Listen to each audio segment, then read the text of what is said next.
Okay, welcome to another FSA Financial Science and Art video. We're going to talk about MTY Foods, ticker MTY on the Toronto Stock Exchange. It's a company we've liked for a long time. They had a press release on Friday, their year end, and the market reacted really well to it. I think it was up about 5%. It's actually a very difficult company to fully understand year over year because they make a lot of acquisitions. So I'm not actually going to get too deep into the year over year comparison, but we'll just get into what our data says, what our valuation model says, the return on capital, the cash flow, and then some of the sales growth and things like that are hard to compare because of the acquisitions that they make. Overall though, it's been a really good idea and it still looks great to us. Okay, so where should we start? Let's first of all start with, I guess, what they do. I said it's a food company, mostly food court brands that you would probably recognize, especially if you're Canadian. You can easily go into any mall or food court and you'll have highly recognizable brands. Let's flip over to some of the brands. You'll see Big Smoke Burger, those seem to be popping up everywhere. Country Style Coffee and Donuts, that's been around for a while. Extreme Pita has been around for as long as I can remember. Jungo Juice, those are everywhere. Core Oi, Korean Barbecue, that seems everywhere. Manchu Wok is one of the biggest Chinese quick service restaurants in the world. Mr. Sub is pretty huge in Canada. There's some sushi places, burgers, frozen yogurt, Thai. Miss Vanelli's, that's a pretty big one here.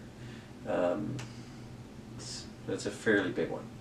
Okay, it's Italian pizza place, but mostly in a food court.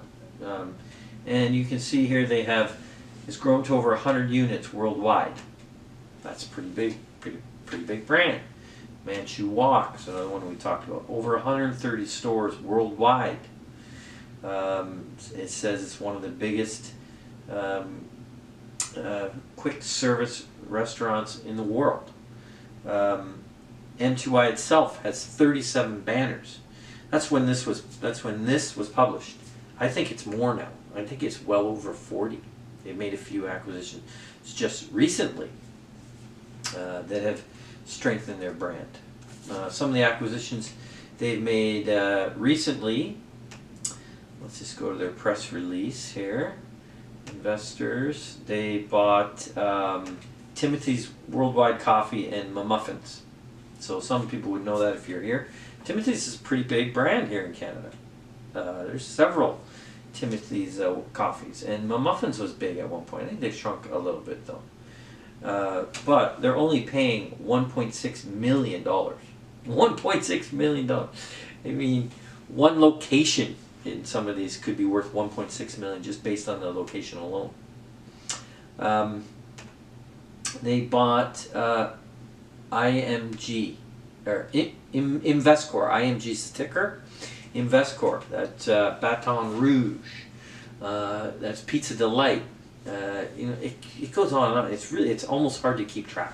What does it look like in our models? Company, very high returns for many years. Still putting capital to work. You see, returns have come down recently, but that's because of some major acquisitions. Okay, and this is a temporary lag in the cash flow that they're going to earn from those acquisitions. It's just more of an accounting timing thing, because you get all of the capital and you'll get a portion of the year that's left in the calendar to earn that cash flow. This should bounce back to 15 or higher, and you'll see our valuation says it's worth 75. It's trading at 53, and that's without beating the fade. I think this is the kind of company that beats the fade, and we'll just put in a tweak in beating the fade, and you'll see the company is worth much more. 138 by just tweaking that fade just a little bit, and you know, I don't want to suggest it's going to go to 138 that quickly or anything, but it could. It really could. If you look at the long-term stock chart, this is the long-term since really back in 2003. I mean, we can't even see what it was. It was less than $1. The stock is now $53, $20 some odd years later. And it's still worth much, much more, in my opinion. Okay, let's compare it to Shake Shack. So first of all, MTY is a $1.1 billion market cap. Tiny. Okay, by example, McDonald's is 125 billion. Okay, 125 billion versus this is 1.1 billion. This is not even 1% of McDonald's, and yet there's over 40 brands in this suite or this portfolio. Okay, let's compare it now to Shake Shack. We'll run this live. Shack is the ticker. So I did a little bit of research on Shake Shack just before I started filming this, and I knew it was overvalued. I knew the returns weren't that great, but I want to see how many stores they had. And as of the time that I'm filming this, just before it, they had 157 stores. Okay, that's not very many, and it's a $1.3 billion market cap. So bigger market cap for Shake Shack with only 157 locations. Now, you recall we just talked about Miss Vanelli's alone had 130 locations. 130 for Manchu Walk, 100 for Miss Vanelli's. So there's already 237 just in two names.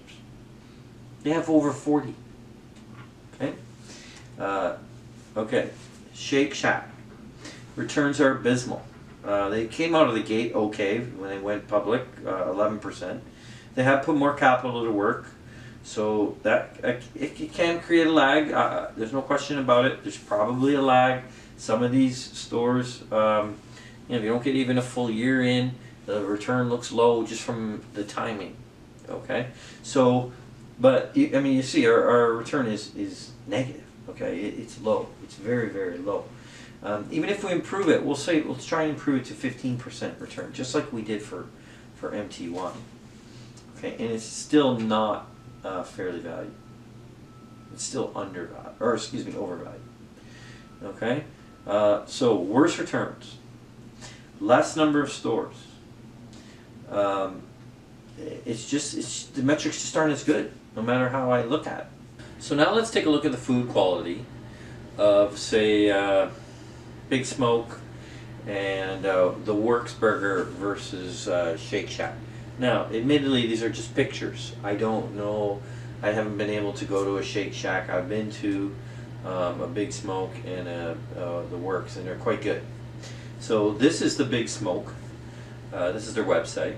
I think it looks spectacular.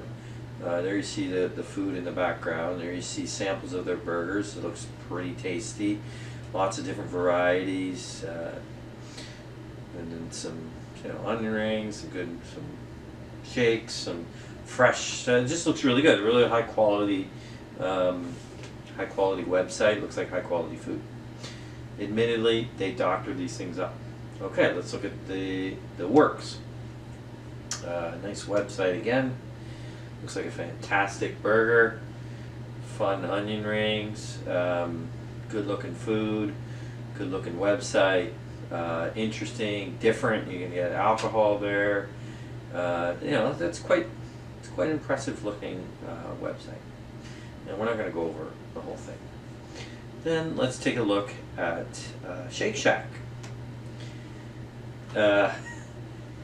In my opinion, this is just my opinion, it doesn't look like the food is as good. It doesn't look like the website's as good. There's their burger. It looks kind of cheap and kind of not that nice, to be honest with you. The packaging looks cheap. They might be their image. That might be what they're actually going for. but it's in paper, paper containers that this is handing it to you. To me, there's no comparison to the other two, the Works and the what was the other, Big Smoke. This just looks so much nicer to me. This looks a better quality. Again, it's just pictures. I can't say for sure, but let's say it's on par. This is only 2 brands. This is 2 brands of 40 for MTY. Shake Shack has 1. Roughly the same market cap. All the other things we've listed so far.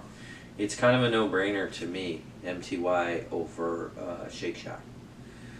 So also there's one more little video I'm going to show you. I walked around the mall today and went into the food court and just took different shots and showed you how many were MTY. It was just one food court in the Eaton Centre in Toronto. So take that for what it's worth, but you'll see that it's quite busy and most of the brands at MTY are doing quite well. So enjoy that, and that's our investment thesis for now. Cheers. Okay, I'm in the Eaton Centre, and I'm just taking some shots of the food court here, and starting off with Big Smoke Burger. That's an MTY brand. Let's just hit delicious. I don't think that's MTY, but there it is. Let's scoot over here. Sushi. Just sushi it says, I'm not really sure what the brand is. Liberty Noodle. I don't know if that's one of them, but okay. Definitely a couple MTY brands over here. Give me the Greek. Not MTY Foods, but they have a Mr. Souvlaki, which is very similar. Four Yoy, there it is. That's definitely MTY. Thai Express, definitely MTY, quite busy. Of course, on the end here we got McDonald's, which is definitely not MTY food. And we'll take another look down here. See, it's quite busy in here today. So the mall is definitely not dead, at least not the Eaton Centre, which is right in the middle of downtown Toronto, so it might be a bit unique. Teriyaki Experience. Don't think that's MTY, but we'll look that up later. Bourbon Street Grill. KFC, definitely not. Here's a Mucho Burrito. I'm not sure why it's not very busy, because there's definitely other locations I've seen Mucho Burrito just packed. Villa Medina. That is definitely MTY, as is Mucho Burrito. Amaya Real Indian Food. I don't think that's MTY. New York Fries, Subway, definitely not MTY, but they have a Mr. Sub, which I like better personally. Tim Hortons, of course. A&W, another Canadian brand, which is actually pretty good stock as well. Ruby Tide, maybe an MTY brand, but I'm not sure. Akashiro, Japanese food, not sure if that's, it might be, because the Sushi Q is associated with it, so I don't know, I'll have to check. It says Ashikiro by Sushi Q. That might be MTY, I'm not sure. Fast Fresh, not MTY. And Szechuan Express. So a number of those are MTY brands, and you can see it's very busy in here, very good for business.